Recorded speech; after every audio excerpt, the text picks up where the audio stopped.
Hello and welcome back to Rage Gaming and a new Baldurs Gate build video. Today I want you to meet the Snow Tiger build, this hilarious looking build that's all about combining the bleed cleave of Tiger Barbarian and Boal's Benediction, that permanent buff found in Act 1 in the Underdark. Boal's Benediction requires a permanent sacrifice of a main companion though, so I'd suggest you do this in a darker playthrough.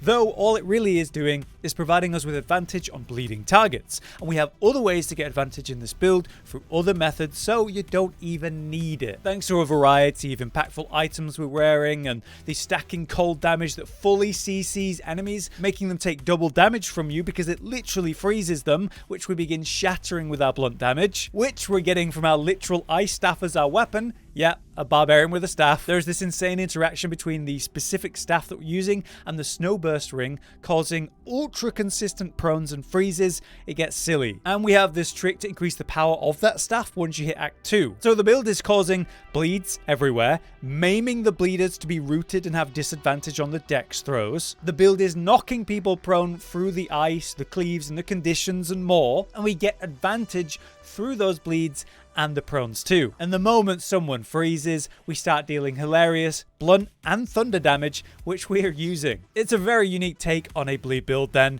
It's both strong and very fun.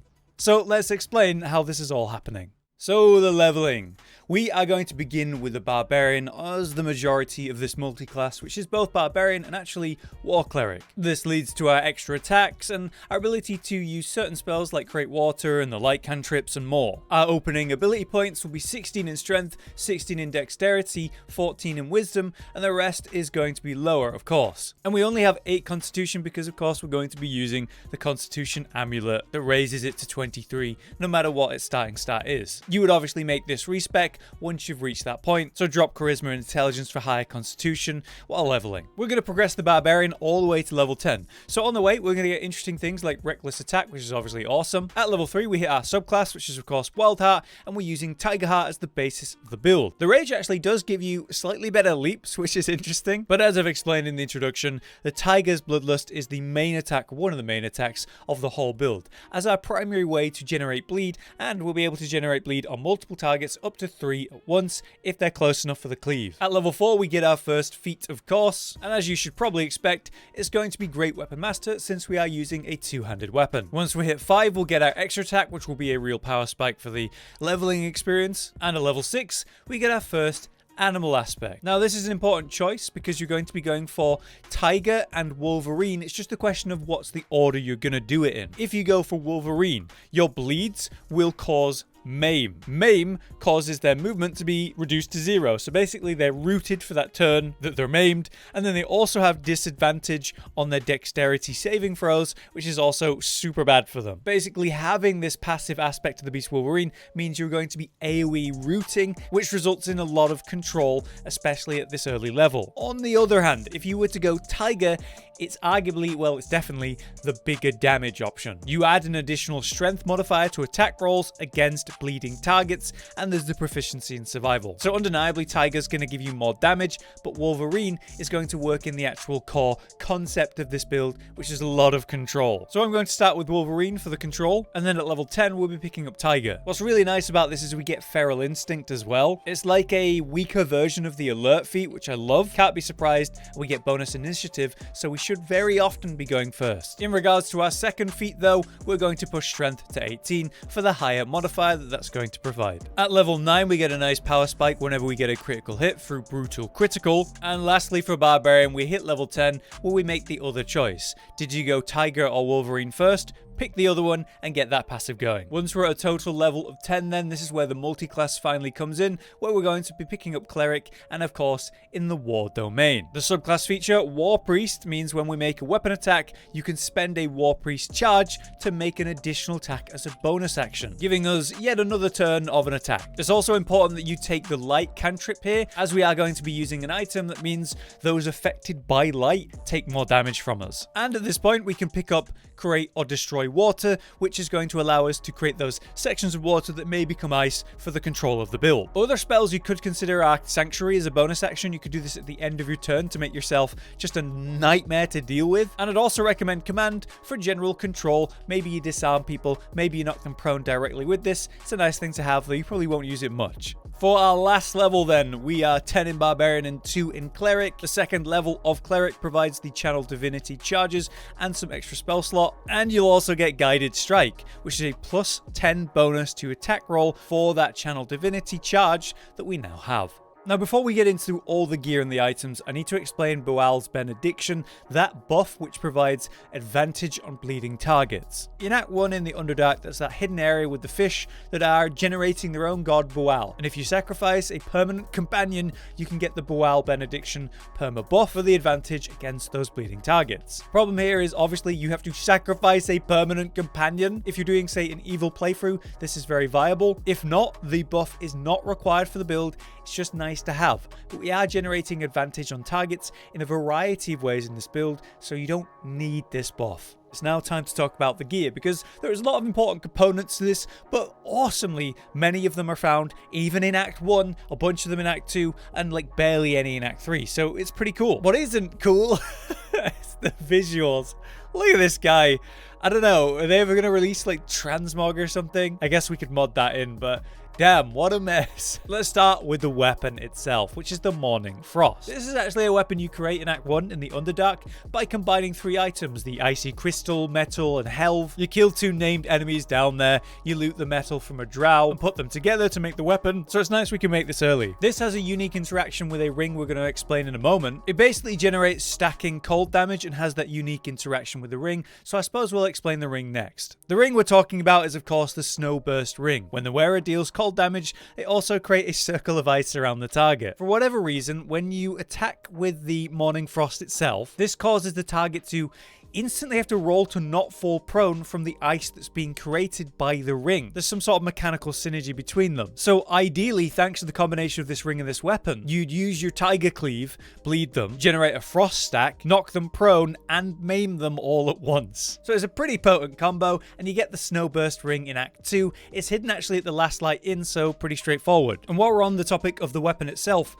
there is a way that you can greatly improve the power of the weapon as soon as you hit Act 2, through the use of this weapon, the Drake Throat Glaive, which I've actually highlighted in the Things series before. If you're using any melee weapon, it's actually worth knowing about. Basically, you equip it, and then you get access to its weapon spell, the Draconic Element Weapon. When you press this, you've got a selection of different elemental buffs to apply to a weapon. Lightning, which would be great because we'd be spreading lightning in the wet areas, which we do in this build. Or alternatively, you could also consider thunder damage, but lightning's probably the best pick. So essentially, all you need to do is have the weapon equipped, you put the weapon you're going to buff on the ground, you choose the buff you're going to put onto it and click it just like so, and then you can pick it up, re-equip it, and you can see that in this case it's got that lightning buff visually showing on the weapon. If we check the description, you can see that it's now not just a weapon enchantment +1, but it has 2 of them, so it's receiving that extra bonus. It also has the lightning damage attached to it, including its base cold, so it's doing more damage than it was before, and it's generating lightning as you deal damage to wet creatures, which can be very strong indeed. To get the glaive, you just have to buy it from the gnome vendor in the entrance of Moonrise Towers. The buff lasts until the long rest, so you just apply it again after the next long rest. It's really strong. Let's go from top to bottom though, starting with the Cold Brim Hat. A popular one for many builds. You find this one in the secret room of the Necromancer Baldur in the Moonrise Towers, and this is what it's all about, right? The generating of frost stacks, freezing people, knocking them prone. Once per turn, any condition inflicted on a target also applies 2 turns of encrusted with frost. But if they generate up to 7 or more turns of that encrusted, they have to succeed a saving throw on Constitution, or they take cold damage and become frozen, which is a hard CC,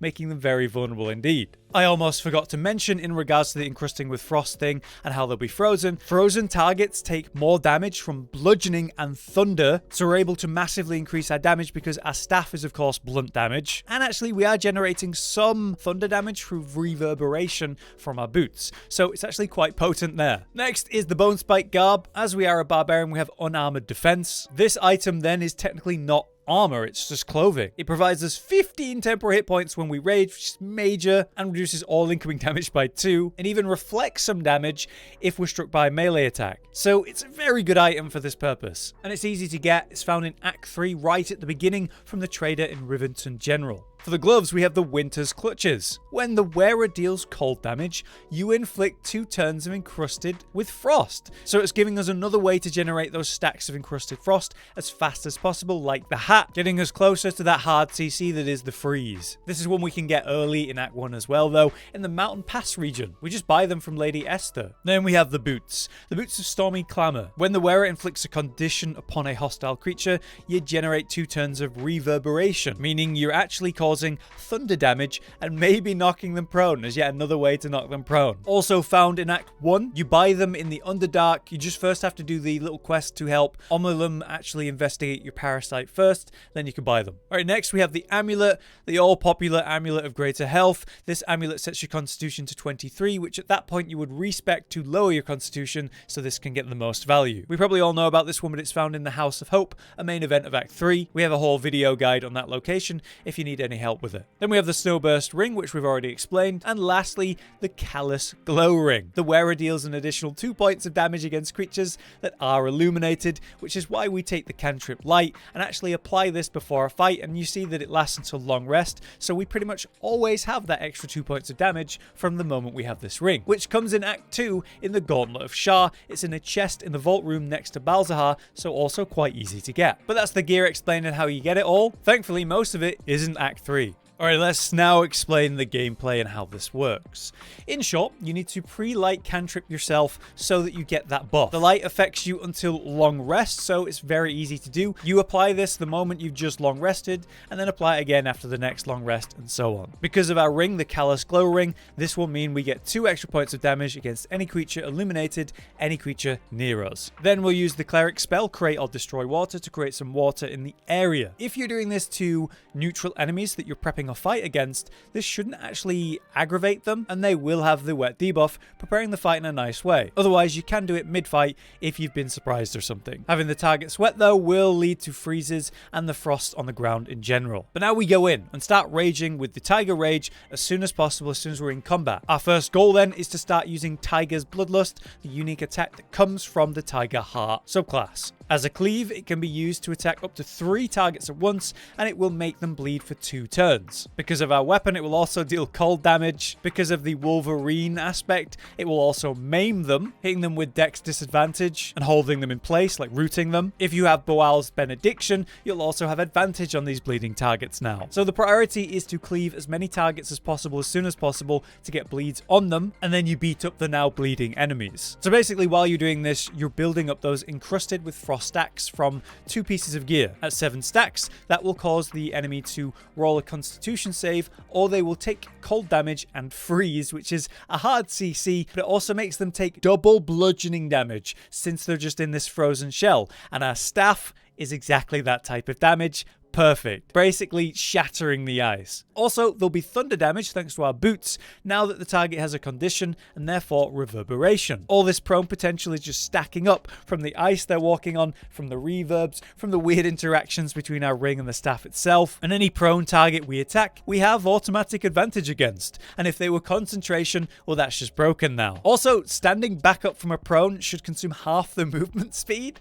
so it's pretty brutal. They ain't getting away. Now, if you are focusing one single target, you will use normal attacks while maintaining the bleed via the Tiger's Bloodlust Cleave, since normal attacks are going to deal more damage than the cleave. But you want to make sure that they're bleeding always, so you will use the Tiger's Bloodlust, even single target, just to maintain that. But yeah, this should all lead to an outrageous amount of control, a lot of prones, and a lot of frost freezing. As soon as anyone's frozen, you focus them down, smashing them and breaking that ice apart for the bonus damage. But there you have it. It's just silly, isn't it? Feels so genuinely wrong to use a staff as a barbarian, but we can't deny how effective this combo with staff and ring truly is, especially when they freeze and we start breaking it apart. All that constant building of stacks to the freezing, the various ways we knock people prone, giving us huge advantage in the fight, let alone if they're bleeding and we have Boal's Benediction. But it is great to see how much power, say, a bleed build can really have with interesting gear combinations, and we can make Boal's Benediction really work for a build. Although, as I've said, it's certainly not required,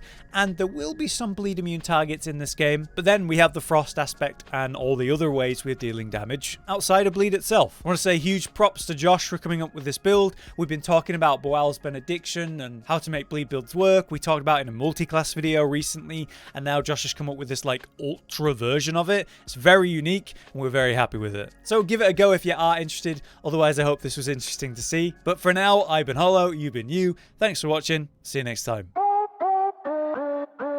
Josh, Cotton, and Hollow with the videos, dropping the humor like a hammer on your tippy toes, bringing entertainment on a daily arrangement to take our insanity and turn it into entertainment. Yes, I said entertainment twice, to reiterate that it is nice to look into your faces on a mostly daily basis when you let us in your homes to make the whole world a stage. Goodbye.